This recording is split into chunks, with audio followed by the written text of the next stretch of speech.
It is pretty crazy when you think about it, how much more effort the Harris campaign is putting into reaching Haley voters than the Trump campaign. And given that there are probably some listening to this now, I think it's important to say this, which is, look, the party that you think you still have affection for, that party that believes in a strong national defense, a smaller government, the one that we all remember, I know it's hard to come to grips to this, but it doesn't exist.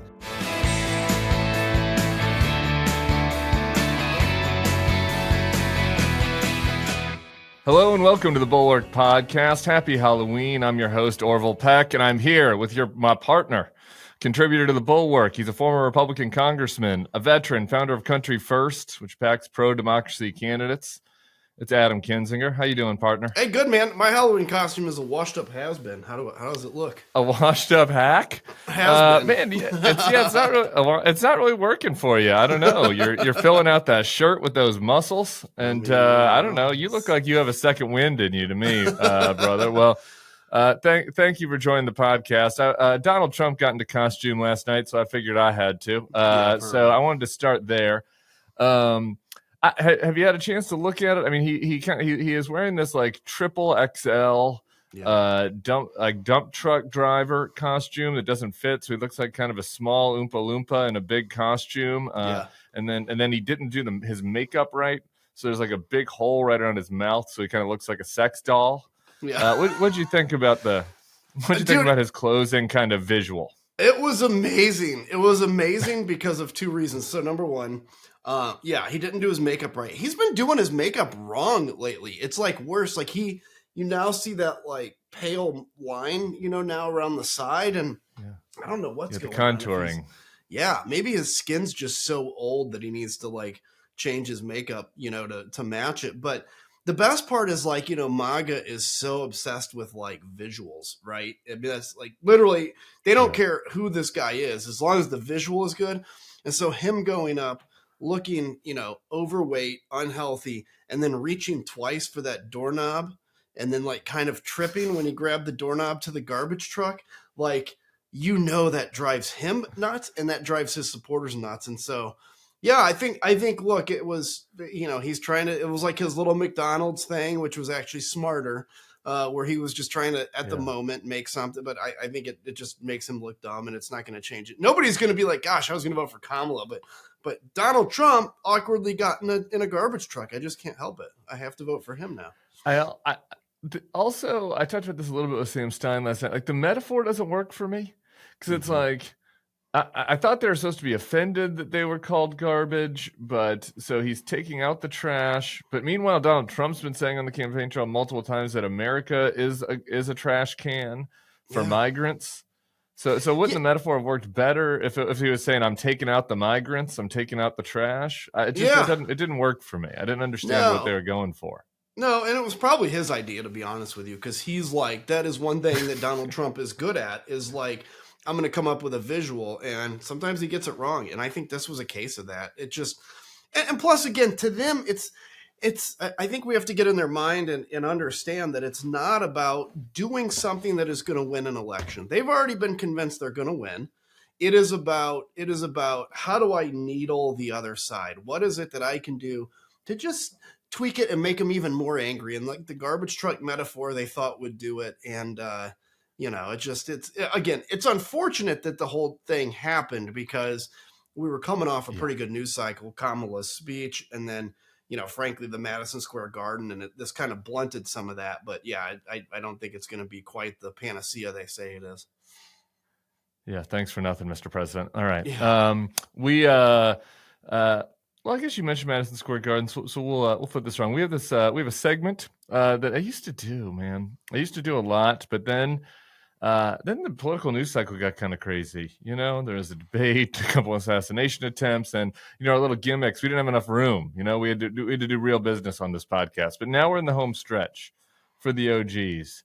I want to bring back one of my favorite segments, and it's where we talked about a guy named Johnny McEntee, who was Trump's deputy president.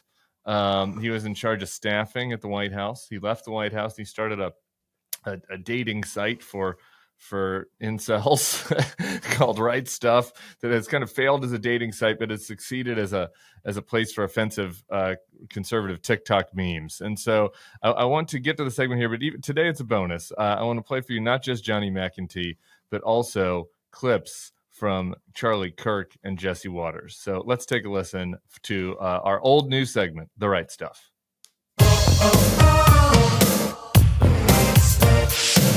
So I guess they misunderstood. When we said we wanted male-only voting, we meant male, M-A-L-E.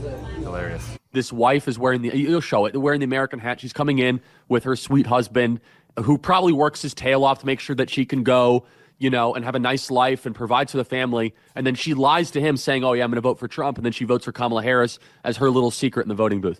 Kamala Harris and her team believe that there will be millions of women that undermine their husbands. If I found out Emma was going into the voting booth and pulling the lever for Harris, that's the same thing as having an affair. That to me, oh my God! Let him finish. Go, Jesse. That violates the sanctity of our marriage. Preach on. Yes. What? I mean, Adam, what is what are they doing here? This is what we're closing the deal with the bro fest at Madison Square Garden. Got the surrogates out here trying to shame women for who they want to vote for. Trump at the rally last night said, "I'll be your protector, whether you like it or not." They want all male voting. I mean, I guess at some level there's a serious element to it, but it's also very pathetic and sad.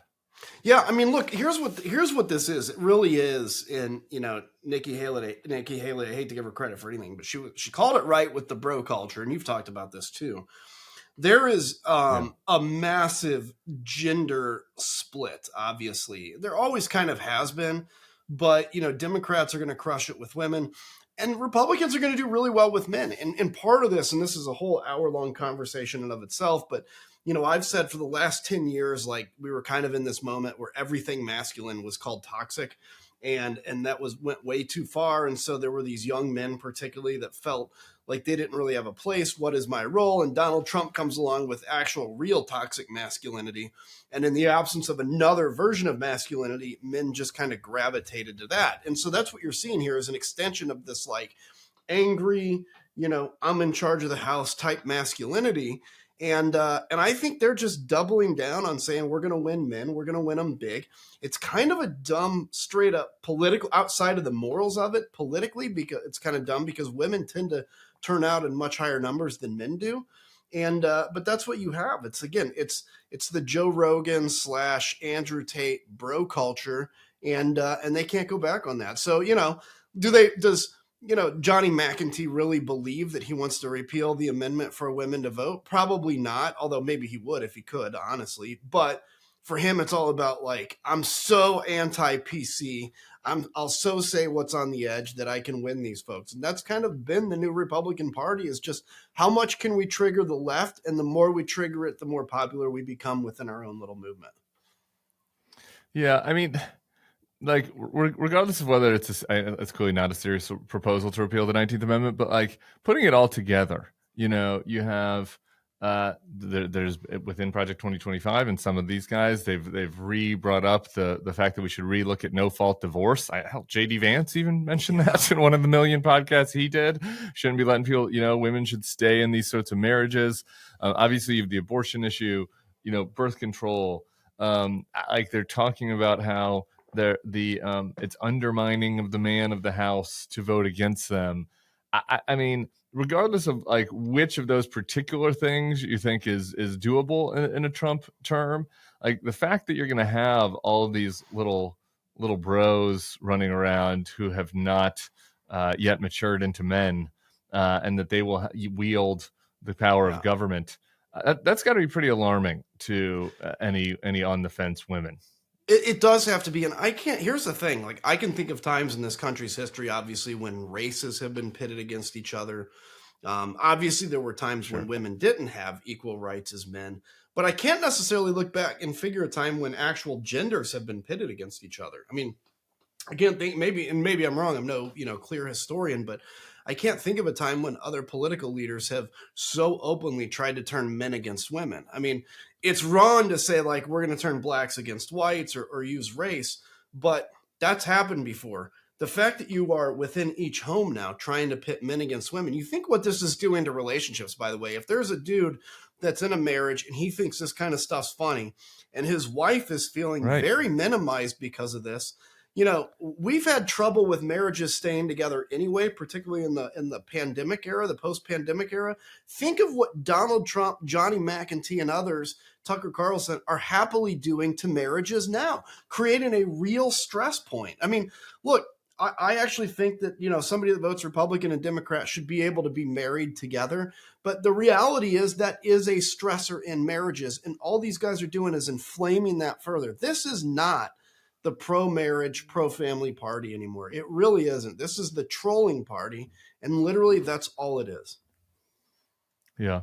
My colleague Kathy Young sent a tweet about this, which I liked, which was like, you know, all these guys do the lip service to raising children and you know, being a homemaker is so important and valuable, and the left wants to take that from you, and you know, and the feminists and third wave feminism, and they want to put you out in the workplace for something that's less fulfilling, and the real fulfilling work is being a mom.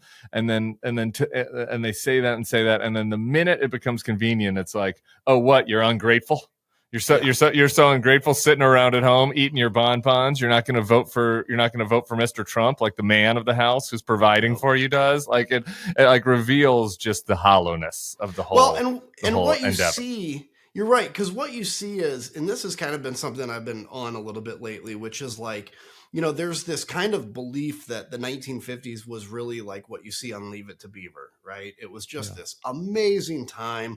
Mom loved being at home. She loved, you know, not having a microwave and having to cook everything in the oven for 7 hours. Like that's what this view is. And the kids just go outside and play. Now, you don't think about like, you know, Back to the Future with Biff the bully and how, you know, everything, if you were slightly different, you literally would get assaulted back in the day. And, you know, all the sexual abuse that happened that you couldn't report because police wouldn't take you seriously, or racial violence that would happen. And the police would always take the side of the white guy. Like, no, you think back to the 50s. And the thing is we're getting a bit of a preview now that the 1950s weren't quite this idyllic time where everybody was happy. I bet in the 50s there was a lot of things where men are like coming home drunk at 9 p.m. from the bar after being at work, and the wife wanted him home with the kids, and he strikes her because she's not grateful enough for all the hard work he's doing. We're seeing a little preview of that now. This is what these guys want. And honestly, I think that's a miserable life, to be honest with you. Yeah. We're not going back. You know, you think maybe, whatever, maybe we're just cucks. Maybe we're soy boys that don't understand, right? So we've turned on Mr. Trump. We don't understand how it goes. So I was interested to hear Megyn Kelly's take on not those particular clips, but on just the general culture at Madison Square Garden and the various speakers and what she noticed from the Madison Square Garden event. Let's listen to Megyn Kelly. But I'm telling you, even for me, and I voted for Donald Trump last week, it was too brotastic. Okay? It was. You're trying to win an election in which you're hemorrhaging female voters. Maybe when you present in front of hundreds, thousands at least, at Madison Square Garden, you clean up the bro talk just a little so you don't alienate women in the middle of America who are already on the fence about Republicans. Do they have no women advising their campaign? Is there no actual woman sitting behind the scenes coming up with the guest lineup and saying, let's just have a word with the guys who are going to be speaking about this isn't the bar. This isn't their living room. This is a campaign. This is politics. We're trying to get him elected. We don't need to rally the base or guys anymore. And it's not helpful, even if we do want to rally the base or guys, to go full off-color insults to different racial groups and so on. Worst person in the world makes a great point. Meme. That was great. Oh man, Megyn Kelly. There was always something I remember. There was something I liked about Megyn Kelly at one point, deep in the recesses of my brain, and I haven't seen it lately. And there it was. That's pretty good. You know, so I'm going to give Megyn Kelly a reverse compliment sandwich. She's Great, insane. perfect. That was a good point. I don't know what happened to her. Okay. And because she's the one that was taking out Trump like in 2016. Like, you know, you said women, blah, blah, blah. But I mean, she's right here, which is, you know, look, it was there really is no campaign strategy behind it. Again, it's like how much more, how much over the edge, how intense can we get? How much can we troll the left? And at some point, while that may feel good, that comes into conflict with we actually need to win this election. And, you know, if we don't win this election, all this will have just been a good time and not worth anything. And so, yeah, I mean, if Megyn Kelly's ringing the alarm bells, if I were the Trump people, I'd actually listen. The problem is the Trump people are probably actually listening. It's Donald Trump that isn't. And every speaker knows that if they can go there and say extreme stuff, that Donald Trump will love it. And look, let's be very clear. Maybe this guy was a comedian. Maybe he shouldn't have said it. Maybe everybody was disgusted by it. They knew what the reaction was to it prior to Donald Trump going up and speaking. And if he'd have gone up and simply said, look, we had a speaker here prior. I totally disagree with him. I disavow that. He would have probably jumped 20 points in the polls because the first time you would have seen contrition from Donald Trump. And this wouldn't be an issue we were talking about. But they can't bring themselves to do it because at the depth of their heart, this stuff really is funny to them. Yeah, they agree. I mean, Donald Trump can't say that doesn't represent me because it does. I mean, it's his stated talking points that there are shithole countries out there and that they're garbage and that other countries are sending us their garbage. So you know the joke is right in line with Donald Trump's actual views. And I went off on this actually on Twitter. I put out a video, a little 2-minute video, just like, listen, spare me. And I think I put an article on Substack about it, which is like, spare me your indignation, Trump people. When you sit here and you say, you know, that Joe Biden's called you trash and you're like, oh my God, I'm so aghast. Spare us your indignation because you are worshiping a man who basically says that on a Tuesday, who divides genders against each other, who divides race against each other, who divides socioeconomic status against each other, who divides nations against each other, who divides neighborhoods against each other. All he does is divide, stir division, stomp on heads, punch down. That's what he makes his money on. That's what he basically is known for. And yet you're outraged that the current president honestly misspoke, but let's even say he didn't misspoke. He said something you didn't like. Guess what? He's not even running for president. But quit being outraged when your guy has spent eons dividing and destroying people against each other. Like I have no room for your outrage. I'm sorry. Zero. Back to your point about you mentioned Nikki Haley earlier and how like there's no strategy there. I do think it's right. I actually think that I guess the one thing I disagree with on your point is that you're like that the strategists are onto something and it's Trump that's not. I don't know. I mean, Trump's speech at Madison Square Garden was way less like offensive on its face. I mean, it was baseline Trump offensiveness, but it was way less offensive on its face than like a lot of the warm-ups and like Stephen Miller's Nazi comments. Stephen Miller's one of his advisors, and it was his advisors that decided they needed to have 18 fucking dude bros doing insult comedy before him. They didn't have to do that. And it's the advisors that also made this mistake, as far as I can tell. Let's listen to Nikki Haley.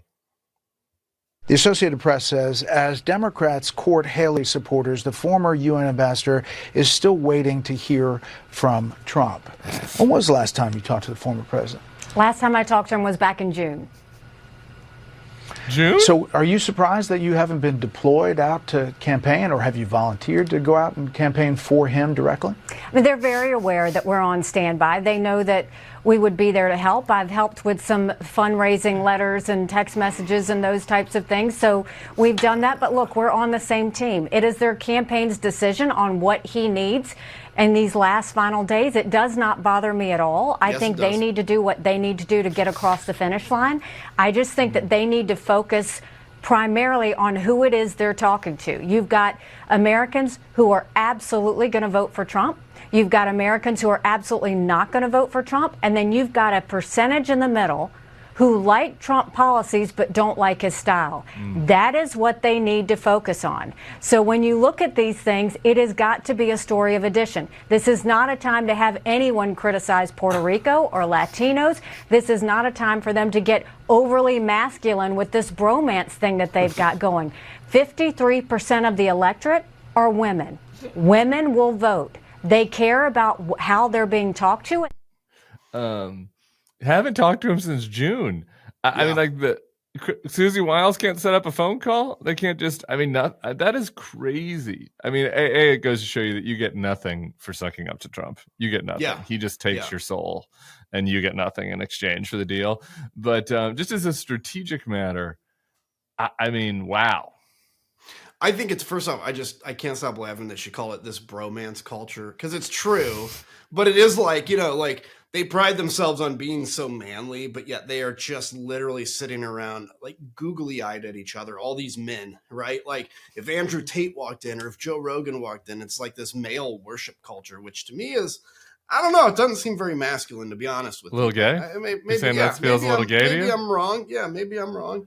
But I'm not sure if Donald Trump's feeling very gay, but he is giving out in the first round of RuPaul's Drag Race with the amount of makeup that he's putting on right now. Like that is last. Like he is giving full last place in RuPaul's Drag Race energy over the last few weeks, which is kind of gay in its own sense. Yeah. Well, that's Trump for you. But the Haley thing, look, there is nothing more pathetic to me than Nikki Haley clearly wanting to be used by Donald Trump, clearly wanting to be out there on the trail, clearly with her feelings hurt, and clearly probably sitting around going, gee, did I actually do the right thing by coming out and supporting him? Because her assumption was, which happens to so many others, it's why Trump is a good cult leader, if you ask for forgiveness, he'll forgive you and usually bring you back into the cult, and you learn not to do that again. She miscalculated that. And like from a Trump perspective, I think it's really bad politics. If he'd have had Haley out there pretty hard, I mean, she would have been a pretty serious contender against those of us in the Republicans for Harris coalition, because she was kind of the meme of the Republicans for Harris. But her feelings are hurt, and you know what? And I don't care, because if you're going to turn against everything you said in the primary because you want to still be in the in club, then you deserve to be ignored, honestly. It is pretty crazy when you think about it, how much more effort the Harris campaign is putting into reaching Haley voters than the Trump campaign. Yeah. And it's pretty wild. Like, the Harris campaign has made a real concerted effort that through what you're doing with Republicans for Harris, the little tour she did with Liz, we could go down the whole list, like the ads, her rhetoric, freedom signs, and it's like the Trump campaign is just not even trying.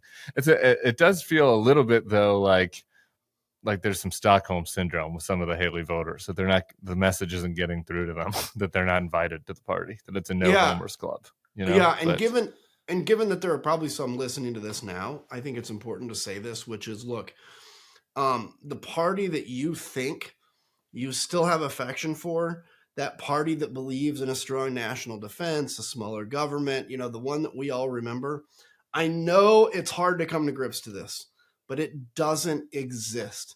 It literally, if you're going to put policies up against each other, you are closer to the Democrats, even in their most liberal form, than you are the current Republican Party. Doesn't mean you're close to Democrats, but on a spectrum, you're closer to Democrats because you believe in kind of the liberal, small L order out there, and the Republicans don't anymore. And look, I know it feels like it happened extremely suddenly too. It didn't. This has actually been in the works for about 20 years, maybe longer, but really the last 8 years since Donald Trump came down that escalator and on the scene, the last 9 years, it's gone from being the party you remember to what it is today. That's not a quick happening. 9 years is a decade. Like, you can change the tone of a party in a decade. You don't have a place in that Republican Party anymore. And I know it hurts because our political identity is tattooed on our foreheads and we never want to get rid of it. But you are the outsider now. It's not that there's outsiders in the party. Yeah, over a decade, your little kindergartner started to drive their car. You know, I know it happens fast. You know, the days are long and the years are short, but like, you know, that's what's been happening. All right, one last thing on the Nikki Haley voters. I've said this a couple of times, but I've received several texts. This is not a fake sir story. I've received several texts and DMs from people that shared my pitch to Nikki Haley voters that said they sent it to their dad or their friend in Pennsylvania, and it helped. It worked. It nudged them over into Kamala's camp. So we'll put the link in the show notes again. You know, you should be out there knocking on doors or doing whatever, you know, postcarding, but send this article around. You have somebody in your life. You have a Wall Street Journal reading Brett Bear watcher in your life. Send it to him. Maybe we can nudge him over. Okay. Here's one last point that I think should maybe be relevant for them. That I don't feel like I've spent enough time talking about on the podcast because there's just so much shit going on. RFK said this in an interview a couple of days ago, and it's pretty alarming. Let's listen. The key that I think that President Trump has promised me is control of the public health agencies, which are HHS and its sub-agencies, CDC, FDA, NIH, and a few others, and then also the USDA, which is key to making America healthy, because we've got to get off of seed oils, and we've got to get off of pesticide-intensive agriculture. Talk about spooky. There's my Halloween fright for you. RFK has been promised the head of HHS and NIH and USDA. Can they do something about his? That's cough? alarming. But look, it's crazy. And then with the thing, he's like, not that audio isn't giving health to you. That's not making America healthy again to you. And you just sounds like you like ate glass. Yeah, exactly. But listen, man, like the seed oils and the fluoride and and the electromagnetic frequency that's coming off of your Wi-Fi's and the 5G towers. This is all in the same thing. And by the way, the Earth's flat. We never went to the moon, and Fahrenheit is just a construct. I mean, like that's the weird thing. And you imagine if Trump, and honest to God, if you have a Republican Senate, and you can imagine the pressure coming on the Republican Senate to allow this RFK appointment to go through, because all of a sudden RFK's people are going to be going crazy. You very well may end up with this. And you could imagine a Surgeon General warning against seed oils, for God's sakes, or a Surgeon General warning against, just virgin olive oil and not extra virgin olive oil, whatever it is. But this is just crazy stuff, and it's not based on science. It's based on somebody that wrote an internet article. I think with what we know about RFK, he's into extra virgin olive oil, but I don't even know if it matters if the Republican Senate would confirm him, right? Like they could just make him the czar, and the people around, Andrew Egger wrote about this in the newsletter this morning. That guy that spoke at MSG, Howard Lichtnick, the CEO, whose employees died during 9/11. He's supposed to be one of the business guys, the practical guys around Trump. He's on CNN last night with Caitlin Collins. Did you see this? And he's like, RFK was convinced me. He's making some good points about autism and all this stuff, and we should maybe be re-looking at vaccines. So worst case scenario, I don't think it's just Surgeon General warnings. I think that vaccine mandates for kids, bringing back smallpox, measles, rubella, all that stuff is potentially in play because there are no normals around. No, and the people that are around are going to be pliant to this crazy stuff. I mean, look, Tim, I've said this, and I kind of jokingly, but kind of serious, which is the Dark Ages would be looking at us going, holy shit, you guys need to just start paying attention to some science, right? And these are the people that would burn everybody as a witch, because, the seed oil thing, maybe the seed oils aren't healthy. I don't know. But I also know that 2 years ago, everybody was on this kick called the croissant diet because it didn't have some ingredient in there, and croissants don't have that. And so you can eat like crap as long as it's not. And then that was found to be crap. And then we know that some days, is that real? The croissant diet? Did you just make that up? No, that was a real thing. And that was real. Then there's I love croissants. That one, I know, dude. Look it up, and you can find anything to support. There's an ice cream diet out there somewhere, I'm sure. And but it's always 1 month eggs are bad for you, and 1 month they're good for you, right? But the seed oil thing is when he said that, I'm like, okay, we're in cuckoo territory now. Completely. Cloud cuckoo land. Let's stay in cloud cuckoo land for a little while. I want to talk about Elon Musk. Eventually, we're going to get to the election, but this is the election. I think that this is, it can get flattened, in the final days, people, and we did a little bit of this yesterday with my buddy Laksha, on like, you can get focused on, what's the early vote showing and what's this showing? And it's like, a lot of that is a lot of smoke and mirrors, frankly, and a lot of worry about things that like are out of control. And what is in our control is making sure people understand just the degree of fucking lunacy that is going to be around Donald Trump if he gets in there. And so I want to talk about Elon Musk, who was it seems to me like going to be his closest advisor in the White House, going to be in charge of cutting things. He said he was going to cut the military-industrial complex yesterday on Twitter. He said that there is going to be some short-term economic hardship while they, write the right size government and start tariffing a bunch of people. And then yesterday, his PAC, I saw you tweeting about this, in Michigan, canvassers and paid door knockers for Musk's America PAC have been subjected to being driven around in the back of a seatless U-Haul van and threatened that their lodging in a local motel wouldn't be paid for if they didn't meet canvassing quotas. One canvasser says that they didn't even know they were signing up for anything having to do with Musk or Trump. Like, this is a totally unhinged man that he did, oligarch with unbelievable powers that they just want to unleash on the government if he gets in there. So I'm curious your thoughts on the domestic side, and then I want to talk about Russia. Yeah, this is truly like what you see oligarchs do in countries like in the Russian sphere. The country of Georgia, by the way, just had an election, totally fraudulent. So there's a lot of unsteadiness there. And but their party is basically run by an Elon Musk in that area, and he would do the same thing: pay people, like threaten people. And this is a huge problem. I mean, this whole $1 million lottery thing is clearly corrupt and clearly illegal.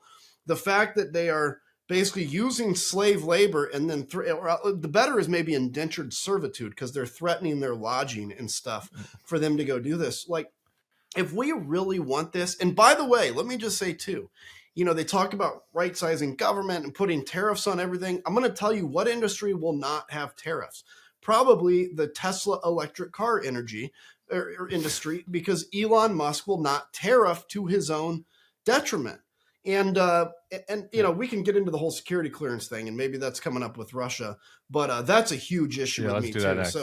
So we cannot. Let's do that next. I just want to talk about just for a second. Yeah, let's just. I want to talk about the Russia stuff, but let's just talk about the economics thing. It's like, it's crazy. I mean, it's crazy. Like they're planning for the tariffs, and it ties to the Nikki Haley discussion, because, like, to me, if in addition to the article I mentioned to send to the Brett Baer person in your life, to the person that's in the stock market in your life, to the dad that just cares about their 401k, like. Trying to shake them and being like, this is their plan. Like, it is not the 2017 Paul Ryan tax cut plan that is coming. Like, it is putting Elon Musk in charge of indiscriminately cutting things in the government, including from the Defense Department, and then tariffing all foreign goods. Well, not all foreign goods, indiscriminately tariffing foreign goods. And making it especially high on companies or CEOs they don't like. Like, that is turning this country into Hungary. And the Hungary economy is not humming. Okay. Like, this is not your daddy's, we're going to cut some red tape. I mean, Kamala Harris talks more about cutting red tape than these guys do. Like, they want to slash huge segments of the government and reorient the taxation system to tariffs in a way that will totally disrupt things that they admit will cause short-term pain. Like, that is a crazy pitch, and the only reason people are going along with it is because they don't believe that it will happen. They believe that it will be 2017, and it's not fucking 2017. Yeah, they don't believe it'll happen, and they also believe that somehow this will... So there's this belief that globalism in and of itself is really bad and evil, and you have to think as an evangelical to understand this, but I'll give you the 12-second overview, which is we were taught growing up as evangelicals that we were always on the edge of the apocalypse and the one world government, right? The Antichrist, this one world government. And the thing that we were constantly told was leading to the one world government is globalization.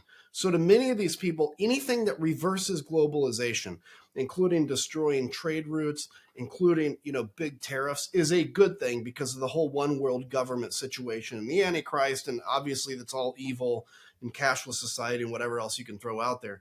And again, to you people that think that the old Republican Party is going to come back just soon, and but it's not, it's gone. Maybe it'll come back someday, but it ain't here right now. The old Republican Party is coming back. The Lindbergh Republican Party. That's what we're coming back to. Yeah, that's true. Not the Reagan Republican Party. Yeah. We're going we're going way back. All right. So he's talking to Russia. So I guess I'm interested in your take on you mentioned the security clearances. So open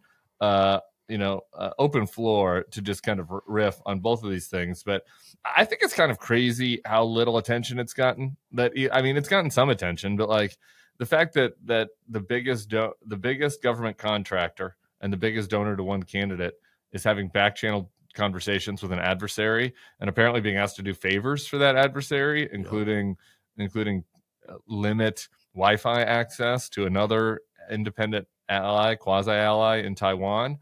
Like, I mean, that isn't it's a scandal without precedent.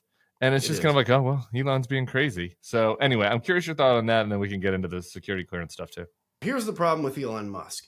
He has done so well with SpaceX, and Boeing has crapped the bed so hard on literally everything. If you're a Boeing executive listening to this, get your shit right, okay? Because Boeing has been trying to, in essence, compete with SpaceX. And as you know, they put that rocket up that ended up stranding these friggin' astronauts in space. Whatever is going on at Boeing, it has led to SpaceX being really the only way to get astronauts in and out of space that's not Russia, as well as satellites and stuff like that. So the government utterly needs Elon Musk. The problem is Elon Musk knows that, and he can go and do whatever he wants. If it was me as a government contractor, let's say I was selling, I don't know, Coca-Cola cans to the U.S. military, but I was also having back channels with Russia, I would lose my contract because there would be other people that could go out and provide Coca-Cola cans. But for some reason, Elon Musk is exempt from that. And he is, in essence, doing more damage to U.S. foreign policy than anything. And I got to tell you, I don't understand. I've been holding back certain criticisms of the Biden administration until the election's over.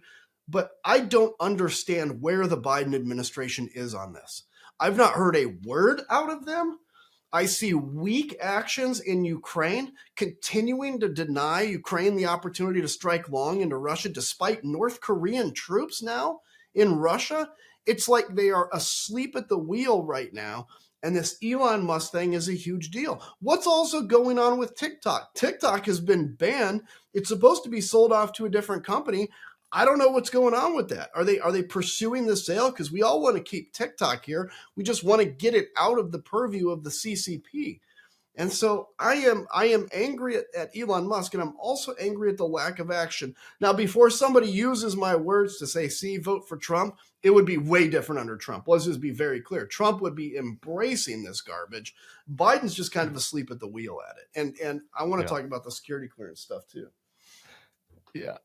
Yeah, let's go to security clearances. But I have one thought on that, because I when I interviewed Walter Isaacson about his Elon book, I gotta tell you, I mean, you can hate Elon and despise him and loathe him and think he's pernicious and all this, and also maintain the correct thought in your head that it hasn't just been the Biden administration, but the last Trump administration also apparently, and the Obama administration has just been totally abdicated this space, pun intended, right? Like it's unbelievable that Elon was filled this gap, and with all of the resources of federal government, that Elon is the only person, and that not Elon himself because he's not the technologist, but that SpaceX and Starlink are the only people that are able to do this. Like, that should be a crisis, and it's a crisis that we've known about for years now. For years, and Walter was writing about this in the book when he was interviewing Elon 2-3 years ago, And so, and smart people who are paying attention to this industry obviously were aware of this before that. And so it's like, it is totally unacceptable that the government has just, completely abdicated this. Yeah, and arena. look, here's the thing. 1960s, we send men to the moon, okay? We are trying to recreate that now. In the year of our Lord 2024, we had an Artemis 1 mission where a rocket basically went around the moon. That was basically like Apollo 2 or 3 or whatever. Now, Artemis 2 is supposed to be next year, and that's where we actually have a manned mission around the moon. Not landing yet, because God forbid we do that. It's only been 70 years. We got to reinvent the wheel.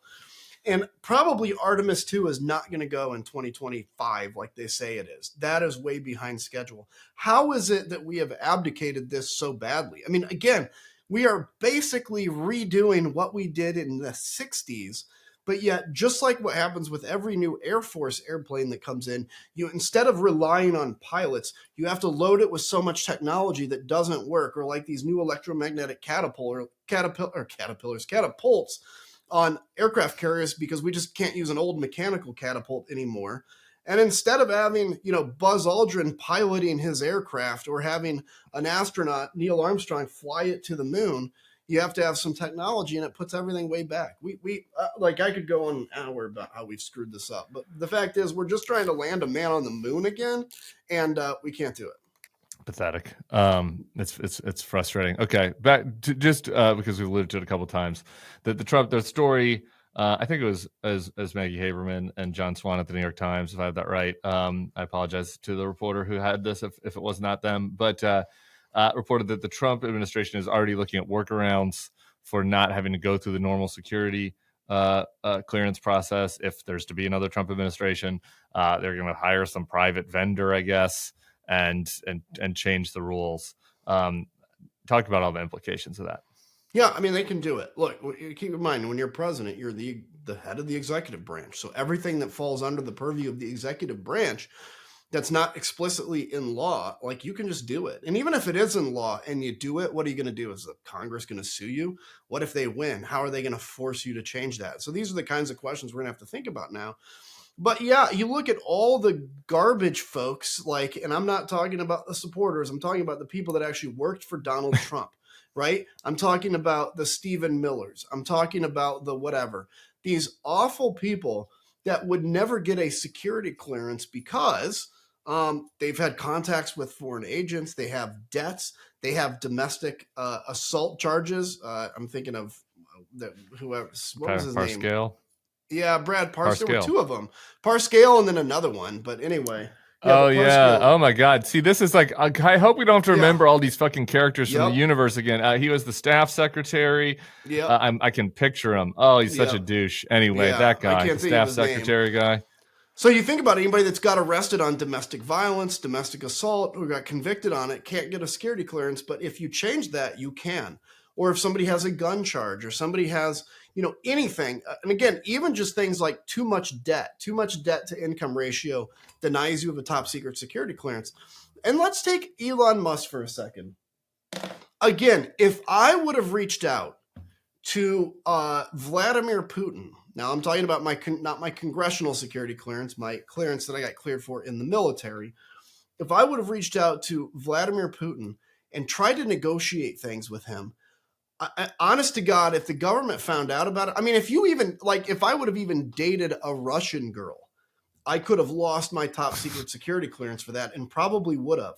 Now, calling Vladimir Putin and negotiating things that affect U.S. policy, your security clearance would be stripped faster than you can even say the word security clearance. Why is nobody doing that with Elon Musk? He is in a unique place of his own that he can somehow engage in diplomacy against the wishes of the United States government with our chief enemy, but they won't take the fact that he has a security clearance or he's the number one contractor to the federal government. To me, again, it's mind-blowing, and it goes to show the vulnerabilities that we have. And I'm not here to be like doomsday naysayer, but if we don't recognize this stuff, we can't fight back against it, because the fact that we haven't talked about this the last 10 years is how we got to this moment we're in. No doubt. All right. I want to close with some Kamala stuff. Arnold got off the couch, said he was endorsing Kamala yesterday, the governor. Thank you. I could have used it a little bit ago. Could have used a couple interviews. Whatever. We'll take it though. We'll take it. All warm. Water's warm. Come on in, Chris Christie. You're still out there. You're still out there on the beach. You know, kind of laying in that beach chair like buddy. you were. You know, you can do it. You're welcome to get off the beach chair, off the Barca lounger, off the couch. To take the double M&M box. You can just come on in. Like we're gonna welcome you with open arms, very open arms. Yeah. Widely open. Come on. So anyway, I'm wondering your thoughts on Arnold, and then I got one more thing for you. Yeah, I mean, look, it's good, and I think again, what we're up against, what we're competing against is, first off, if there's a so-called Democrat for Trump, it's really people that basically used to be Democrats that became hardcore Trumpers, and now they're pretending to be Democrats for Trump. Yeah, right. They're not. What you're seeing among our uneasy alliance to support democracy, to defend democracy, are people that still kind of hold their, not really Republican values, because Republican values are no longer that, but like old school Republican values, and recognize that Kamala is the best. And obviously Arnold is one of those. And I think the more that these happen, the more it gives those, because there are still people out there that are just like, I can't vote for Kamala. It's a Democrat. My whole identity is wrapped in my politics. But the more and more people that do this, give them permission to say, okay, my dad, for the first time, voted for a Democrat, and I don't think he liked doing it. And, part of it was to support Much me, love, I'm sure. Mr. Kinzinger. And part of it was probably to support me, I'm sure, and the things I've been through. But the fact that there are more and more people make it easier for somebody like him. And so I think it's great that Arnold's done this. I concur. Rob Porter was the guy's name.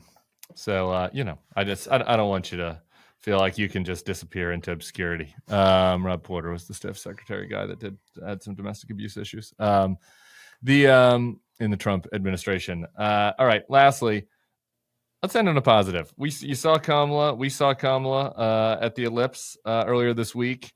I just want to have an updated temperature check to you on the type of campaign she's been running, what you're hearing from her, particularly on the kind of national security stuff that you really care about, and how you're feeling in the last few days. I'll start with the only negative thing I can say, which is, look, Democrats, it's not going to happen in the next 5 days, but you need to look longer term at this. You need to start being part of defining, and this is what I want to be part of too, defining for America's young men what is healthy masculinity versus unhealthy masculinity, defending the defenseless, stuff like that. You do have a problem with men. And so, I get it that, it's great to have these events where it's all women and all women in the background. I think Democrats need to actually do some more events where it's all men and all men in the background. It's tough for them, I think, to get past that old muscle memory where everything is identity politics. So that's my only negative thing.